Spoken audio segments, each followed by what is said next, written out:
So we're finally here with the Crosswalk Entertainment episode. We have Tina Gagliardi today. Hey, thanks for having me join in today. Right. So today we're recording from the Biltmore Mezzanine. I understand you got a couple of shows coming up here. Why don't you talk a bit about those to start off? We do. So the one that's coming up next, June 12th, we have a mixed variety show happening on the main stage here.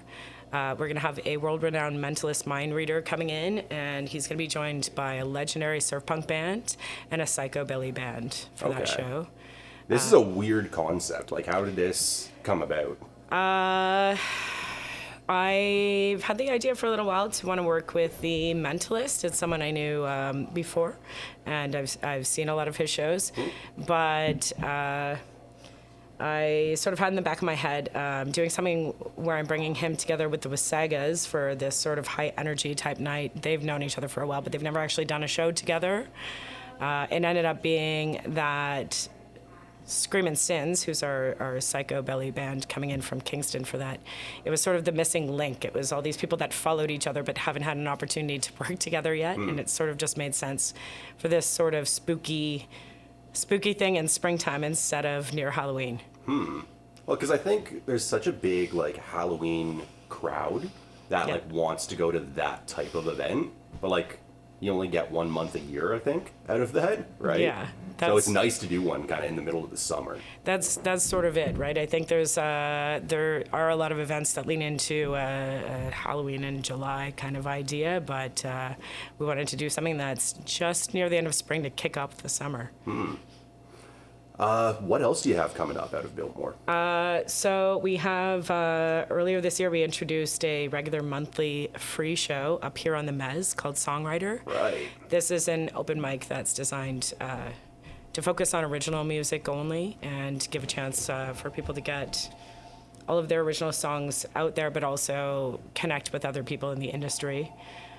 So we have, I believe, the next one in June, we're paused because they have a very cool concert coming up on that date, but we're back in July, and we're back every Sunday, last Sunday of the month, from 3 to 6. And that show's a free entry show, but we're also taking optional donations to raise money for Woodcrest School's music program. It's a school, an elementary school here in Oshawa that's very underfunded, so any of the donations for that help pay for instruments they need, their annual school field trip, things like that, to help the next generation of musicians get a chance to do all the things they need to do. Cool. So talk a bit more about, like, Songwriter and why you started that. Songwriter kind of came out from having run a number of open mics at different venues in the last couple of years and noticing that usually when you're in the bar and restaurant space, there are all these opportunities for people to show their performer skills and do a lot of cover songs. There was a lack of something that focuses on original music. Most of the events that I create focus on original music. There aren't enough spaces for things like that to happen. But it also became this place where songwriters making original art in the industry get to know each other, and all of a sudden at these events this becomes this community of someone saying, hey, that was really good, I need an opener for this show, or I also book at this venue, let me hire you for this. Or like, I'm this. trying to put a band together, your sound is what I'm looking for, kind of. Well, and there's an interesting thing when you're talking about, like, originals versus covers, because, like, I think sometimes if you go to a show where you don't know the band, you want them to play covers, generally, right? Because you can sing along with them. But, like, every cover was an original at some point, right? Like, how do you feel about that kind of thing? Well, I think I agree with what you're saying from an audience perspective, but I think something there's a lack of right now in the music scene, there's more places, especially for solo and duo artists, to take the stage. The requirement for that is mostly to do cover songs.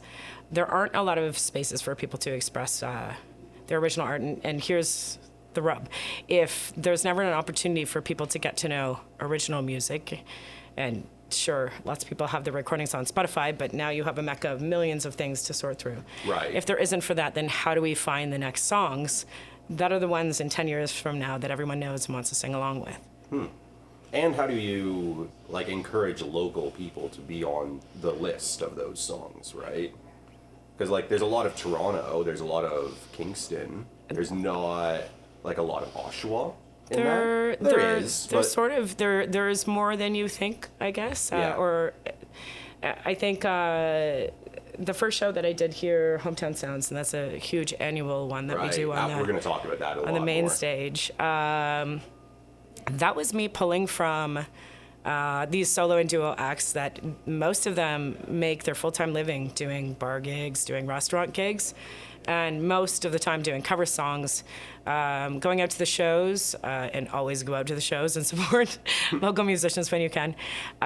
There's always stuff on the set, even if it's 2 or 3 out of a 3-hour set that they'll introduce as their original music. I think there isn't enough exposure for that, and maybe people don't realize that there's all these amazing songs coming out of our community being written in the background because there isn't enough opportunity for them to lead with that first. So, okay, because we did an episode with someone you know quite well not long ago, Jeremy. Yeah. And we were talking about Hometown Sounds with that episode as well. I feel like you have a very different story about how this started than he did. Probably.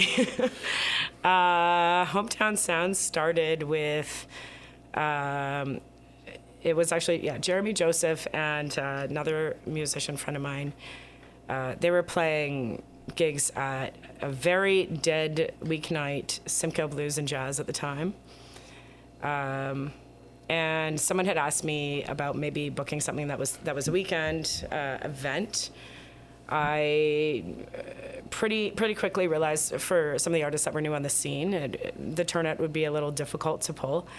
But it gave me this idea that if I put something together, a showcase of a few artists that had a similar sound, then one artist's audience becomes the next and the next. Yeah. And now you grow this following where you have this great audience experience that wants to go out and see what all of those people are doing. It's sort of like a compilation album of the Oshawa musicians. It is. I think why I've been doing this many shows and this many years later is in the background. It's just like sort of me making my favorite playlist. Yep, that sounds right. Yeah. Well, and it's like, because you've been doing the promoter thing for how many years now? Not as many as most people would think. It's been about 3 years now, actually. Oh, okay. But I spent a decade in the live music scene. But back then I was acting as musician. Yeah, I know, not right? booker. There's a funny pipeline there. There is, yeah.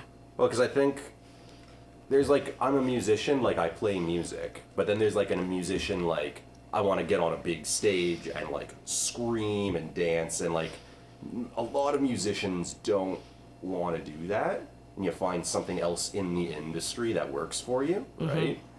So like, how was it promoting was the thing you got to, instead of doing like management or like sound, or you've done sound, but yeah, I do sound under duress. Under duress.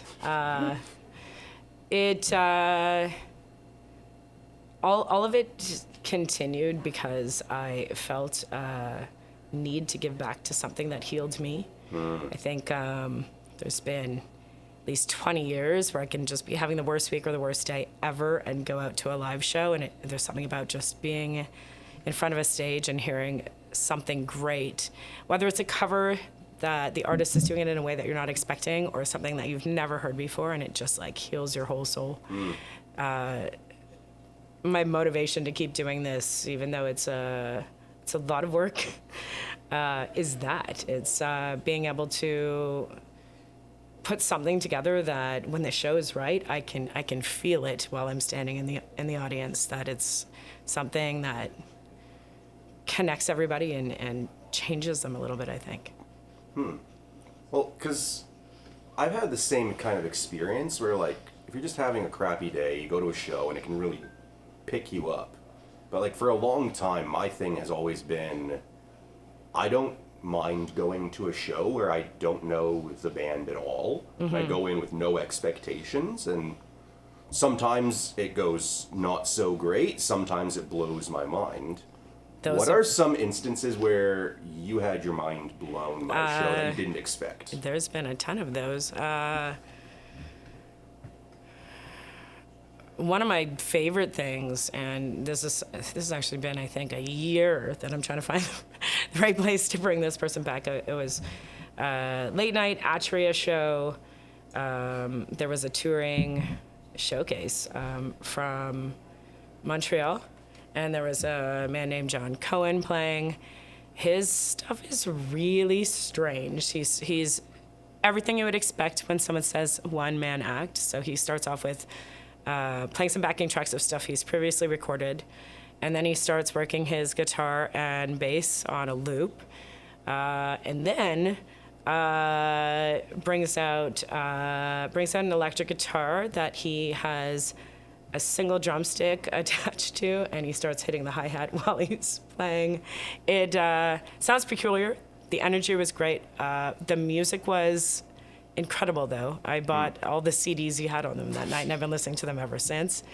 That was one of my favorites. I think probably the first time I walked into a show that Jake Stoffer was playing live for some of this local. Yeah. His voice just blew it out of the water, and he's someone that isn't afraid to really mix a lot of his originals into what he's playing. Yeah. That was just absolutely brilliant. I'm so grateful for every time that I get to see something that's brand new. Well, and like, what advice do you have for the musicians watching this? Trying to like be there. I think the most important thing is not to get too caught up in getting stuck pandering to the audience all the time. I get it. Your Friday and Saturday night bookings have to be at these places where they expect you to play the same cover songs everyone else is playing. But if you are going to do that, make it completely your own. And don't be afraid to push as many of your originals in as possible. Because the irony is, some of those covers you're playing, people won't recognize, and your originals, they won't know the difference. But the ones that people like, they'll come up and ask what the song was, and you can say, hey, well, by the way, here's my Spotify, that was me. Well, and then, like, on a, like, stage performance level, do you think it's, like, a good move to be like, stop, this is my original song, and then, like, play it? Or, like, just play the thing, and if anyone wants to know, they'll ask? I think it can go either way. It really depends on what type of show you're doing. I think it's good to introduce when it is an original. I think it has equal weight, though, if you say it at the end of the song. Yeah. Depends on what you're putting before and after in that set. Okay, yeah. As long as you mention it one time. Yeah, well, say that it's an original, I guess, right? What advice do you have for, like, promoters who are trying to do something similar to you? Well... just go to her shows. No, quite the opposite. We need more of me out there. I'm hoping that I inspire some other people to get out and put some things together that focus heavily on bringing that local talent back. I came from a time that when I was first working as a musician, we would just do everything ourselves. We had 18-year-olds who would get out and like rent a Polish hall and just put all these crazy shows together, and that's something that you don't see a lot of anymore. The Polish hall stopped booking them. I just don't know if there's...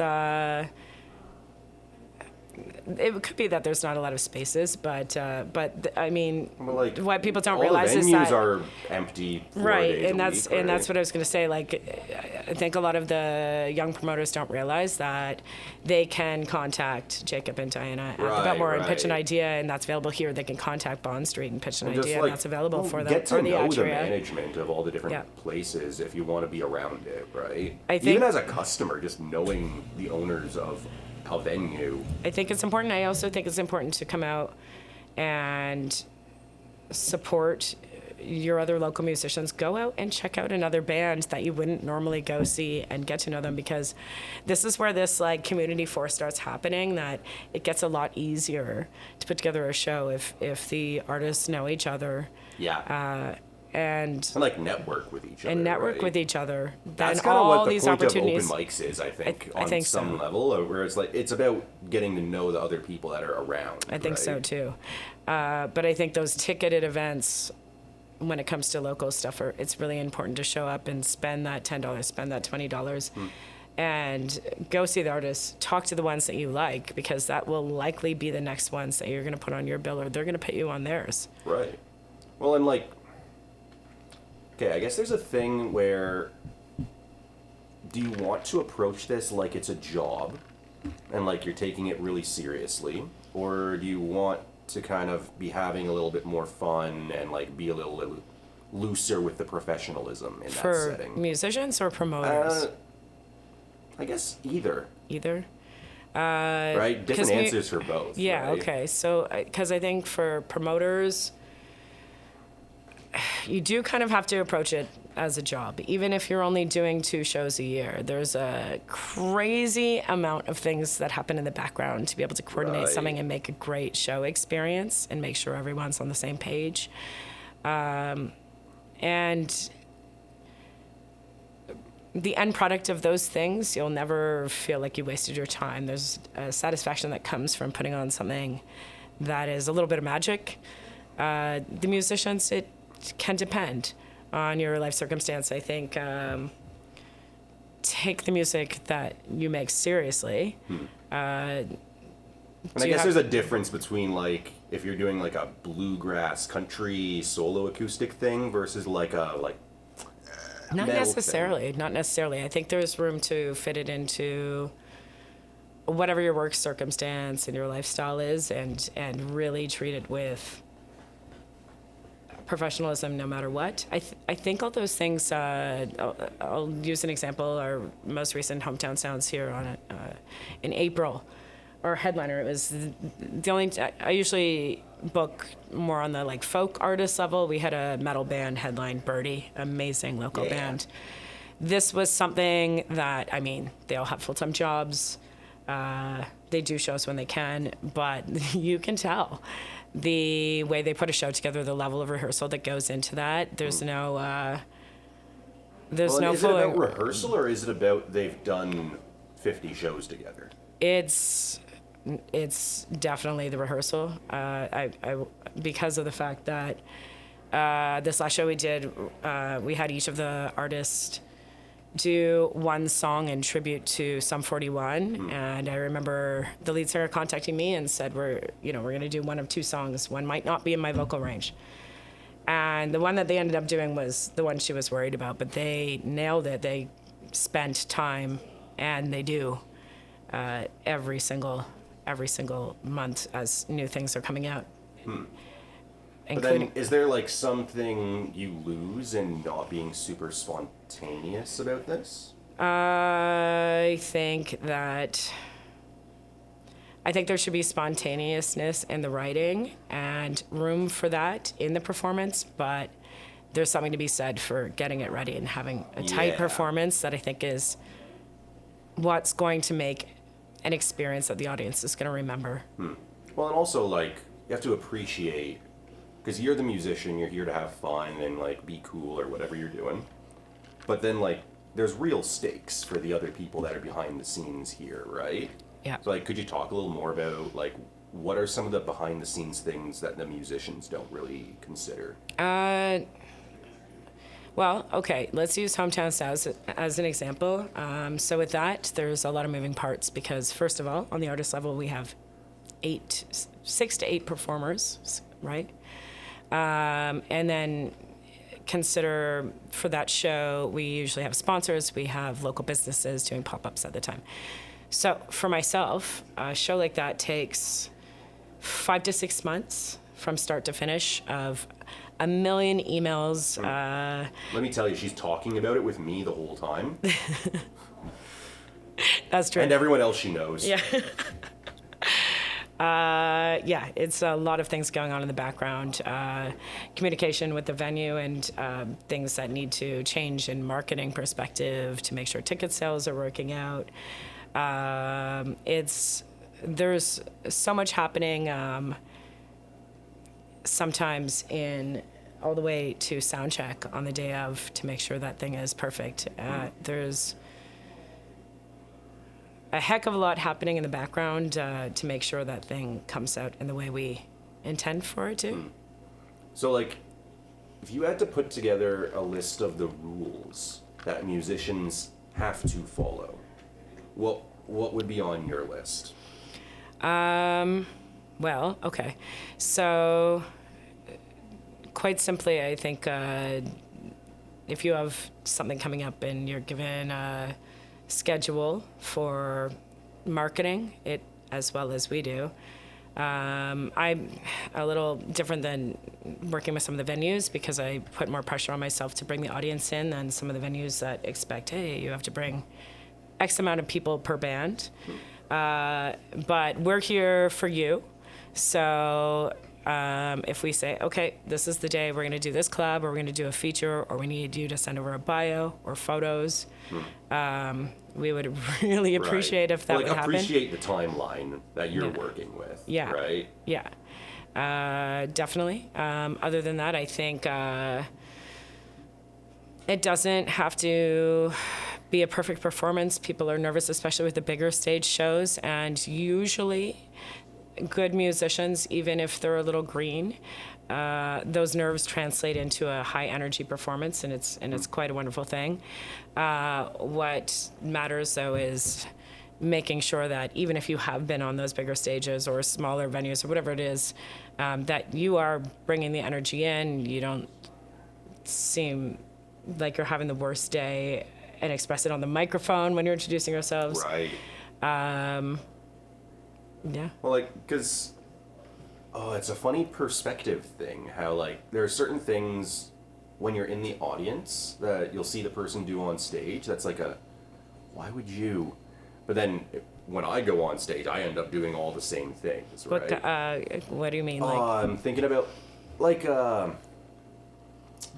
there's someone that I have in mind that does it really often, where just whatever is going wrong in their life, they're gonna make a point of mentioning it into the microphone. See, I would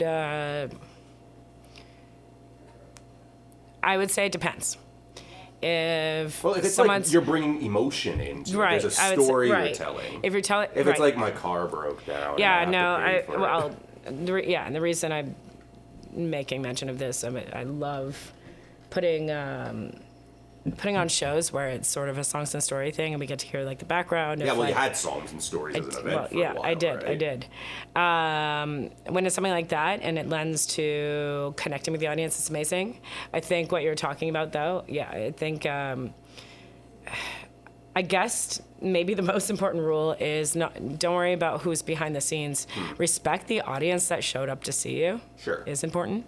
I have a couple of artists I've worked with that when it's been their day to go do a show, they are having the worst day of their lives, but they show up and use that energy to, I'll say when I'm aware that circumstances are happening in the artist's life, I do usually reach out and make sure that they're okay to do the show, because I'm pretty understanding if it doesn't feel comfortable, that we'll be fine with that. And there's been some that will want to come to the performance anyway. I haven't had a lot of trouble where it's going the other way or they're complaining on the mic. I've been lucky that for the shows we've had, it's really translated into an energy that connects. Well, there's like an amount of filter that goes into who are you even going to book, right?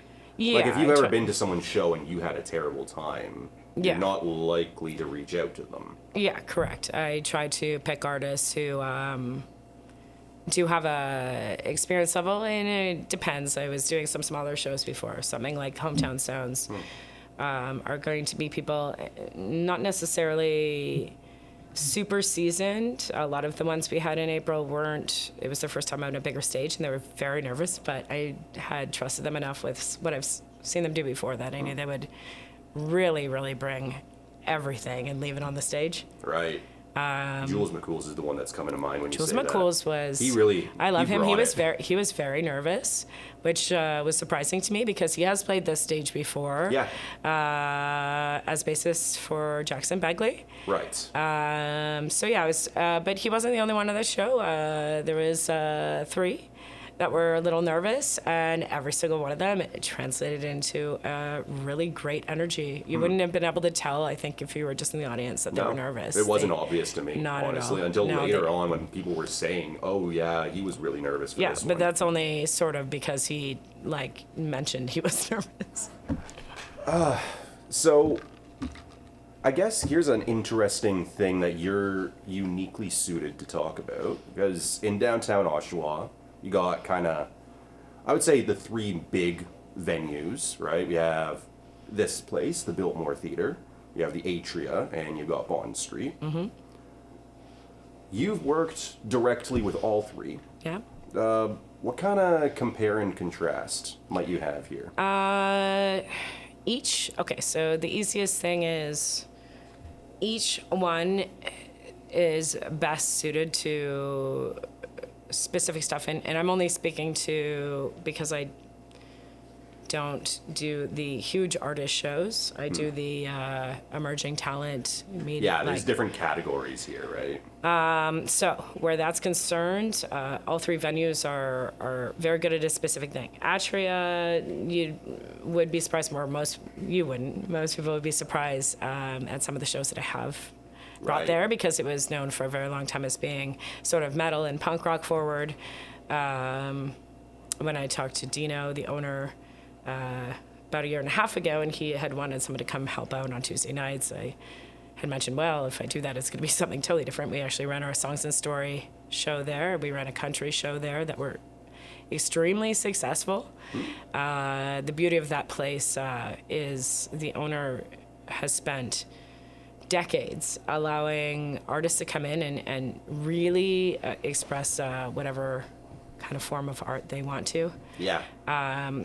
Bond Street's newer on the block. I think they give this great space for, I think, especially because I do work with a lot of solo artists that fit in that sort of folk pop thing. I think Snack Bar, their Friday nights, I was booking the acoustic shows there for a while, is just this great place where there's already this audience there that's eager to listen to that type of thing, and I think I've had a lot of feedback from ones that I booked there for months that it's been this really great, they do a show and all of a sudden there's X amount more followers on their Spotify, and there's people coming up and engaging with them, talking about how great. Well, and each of them have a different kind of group of regulars that go to them, right? Yeah. So I'd recommend going to all 3 of these. I would definitely too.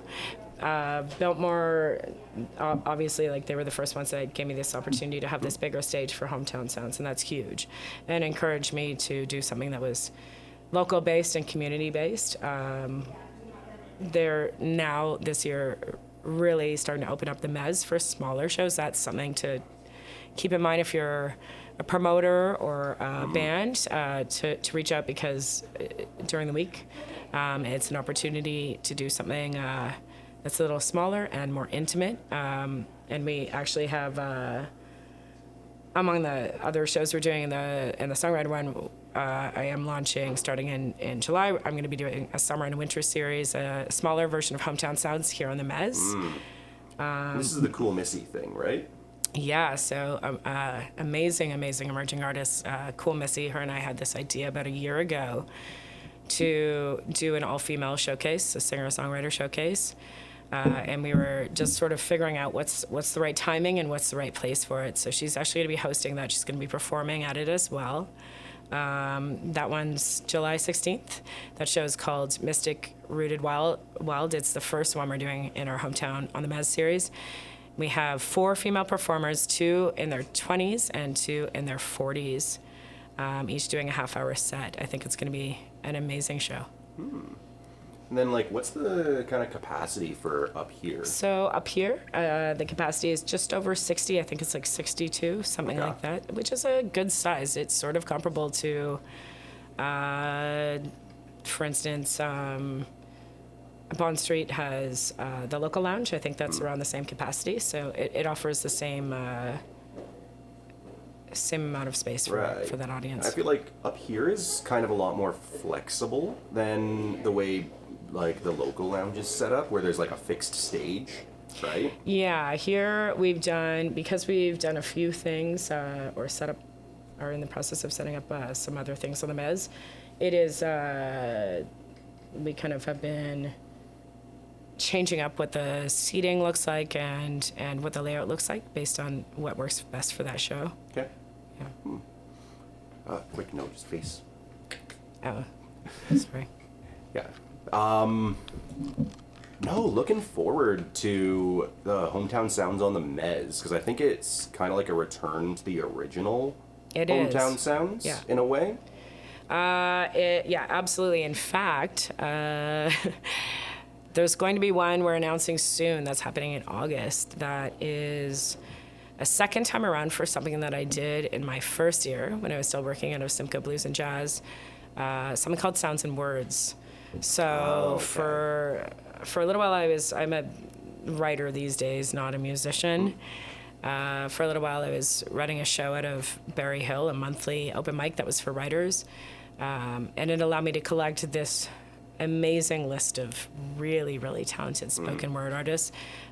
So our August show here, Sounds and Words, we have 2 musical performances and 4 spoken word artists.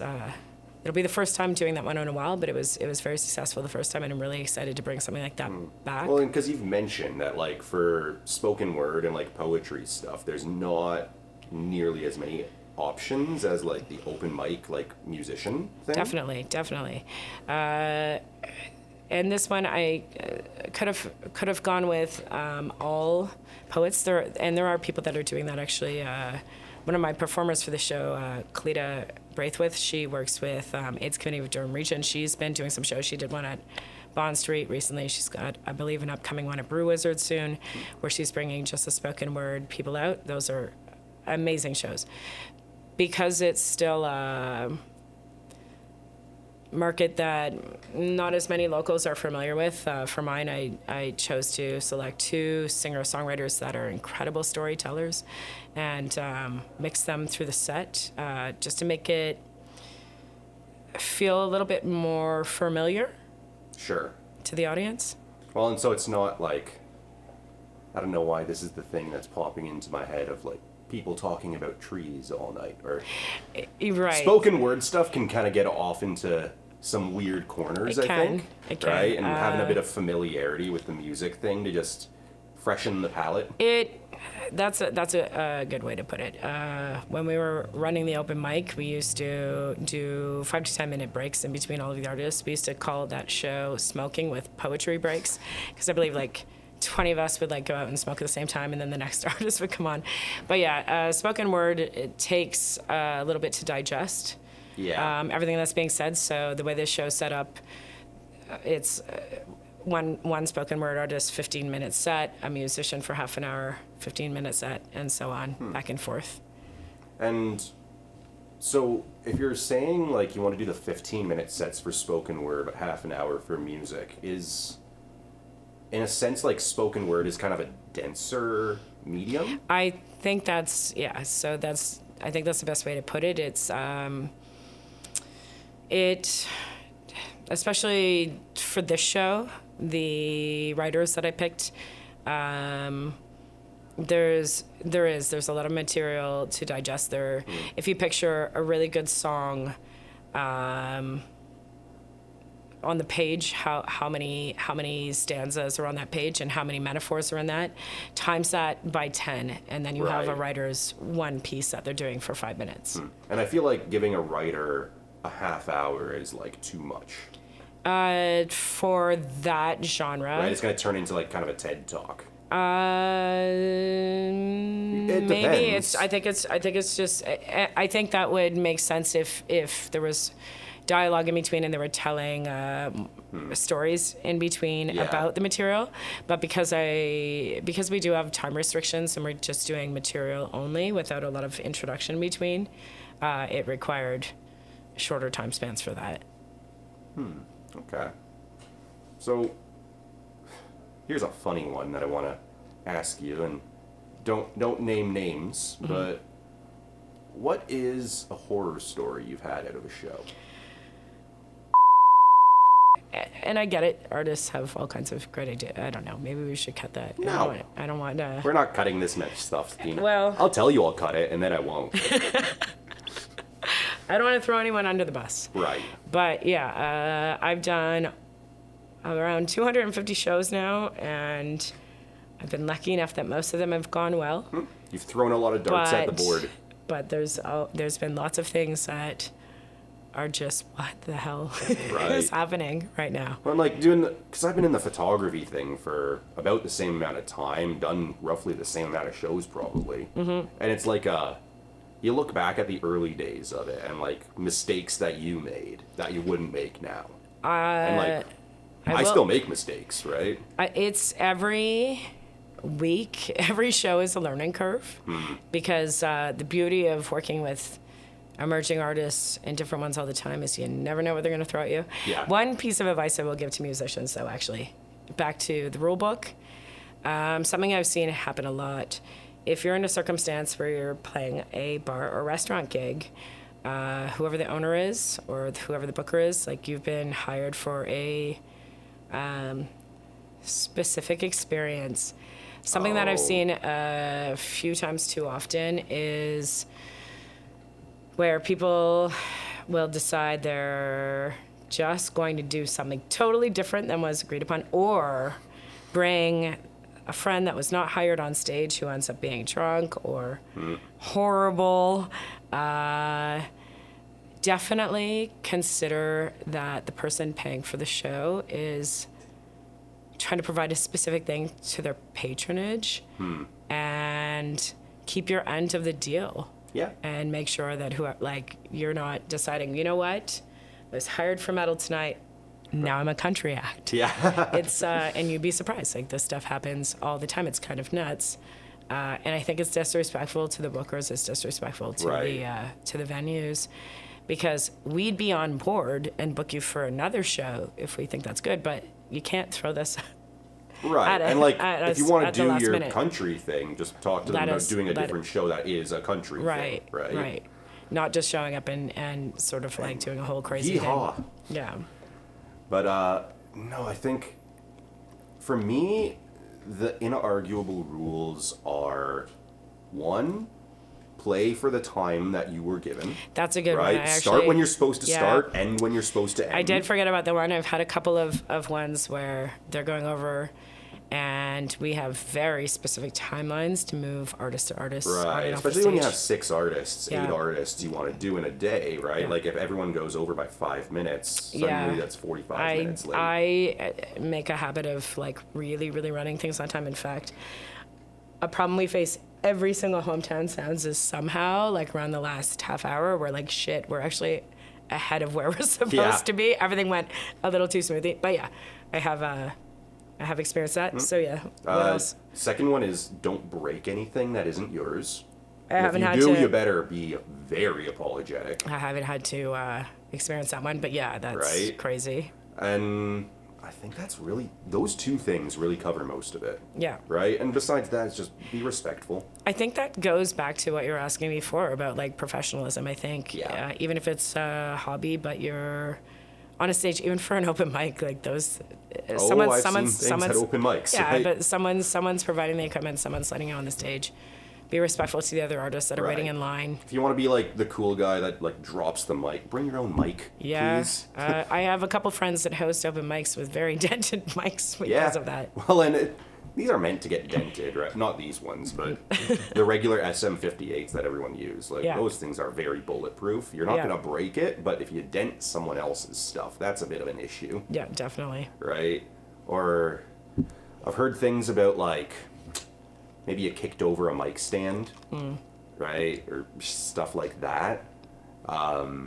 Cables, right? Don't trip over someone's cables. I think I'm a technical person. I'm very hung up on the tech stuff. If it's intentional damage, I think like wait till you're doing stadiums to be that kind of Yeah, asshole. don't light your guitar on fire. No, but I mean, even breaking equipment, Right. It has to be your equipment if you want to do that. Right. And just, like, contain it, right? Well, because, Yeah. like, I'm thinking about the B.A. Johnson thing where he's, like, swinging a microphone around. But that's or his whatever. mic. You know, Yeah, it's his that's mic. what he does. If you brought it, you can do whatever you Exactly, want. yeah. Right? What else do you want to talk about here? I want to know. I'm gonna turn this around on you. This always ends up happening. People Okay. want to ask me stuff. Yeah, And I do. I pick the clips though, so they never Well, make it. we'll see. What made you want to be a musician? Ooh. Well, it started with my dad was kind of having a midlife crisis and bought a Fender Stratocaster, and I was like, huh, I like this. Yeah. Like, he barely touched it, but I was kind of glued to the thing. So I it really like- always has been just about guitar for me. I don't like singing. I sing as, like, a consequence of playing guitar. I think like Fenders are like the starter drug for everything Right. that we have to deal Because with everyone's, now. like, picked up a cheap, crappy guitar that their friend had, and, Yeah. like, you don't exactly have a good starting point as a beginner, I right? think maybe like my first Fender acoustic is like why I'm in this mess today. wanting to play music and then write music and then be part of all these weird bands and then sort of like knowing too many people that I like couldn't not do something with this and bring this to for everyone else to see. Yeah, well, for me, my thing has always been, like, I'm really not interested in, like, songwriting myself, right? I love seeing it from other people, but, like, yeah, when I step into, like, the musician role, as opposed to doing, like, the camera thing, yeah, it's just, like, there's a lot of things that I'm not motivated to do, right? Yeah. Like, I don't care about, like, playing big shows for a bunch of people. I care about, like, playing really good music. And I don't care if I'm doing it alone in my bedroom or on stage in front of people, right? I think that's commendable though. There's a lot of people that I think it's sort of more important to make sure you love the music more than the audience reaction. Right. I think a lot of it's like some musicians have like a really toxic relationship with like the attention The applause. aspect of it, Yeah. right? And like I think it's just not a recipe for success. It is with consequences. Right, like don't It's a great ignore it. it's a great motivator because the need to really be heard is the only thing that will drive you when the rehearsals and the writing and the shows and the touring is exhausting. The only thing that gives back is that. So that part's important. But does it make you the better musician? Absolutely not. It just makes you a more motivated performer and more likely to break through if that's what you're looking for. So, in your experience, what are the things that make someone a better musician? Discipline. Yeah. Discipline is definitely one. Not being afraid to carve your own path and do something that no one else is doing. It's like you have to treat the thing as its own business. You have to find the gaps that are missing in the market, and you have to be willing to tell your own authentic story and accept the fact that it's very likely that the reason you're doing what you're doing is some time in your past you heard some artist you connected to that made you feel less alone, and look at it that you're in the position to do that for somebody else. I think will make it sincere. Yeah. Well, okay, I want to cling on to the thing you mentioned about like treating it like a business, because I think a lot of people don't nail that, right?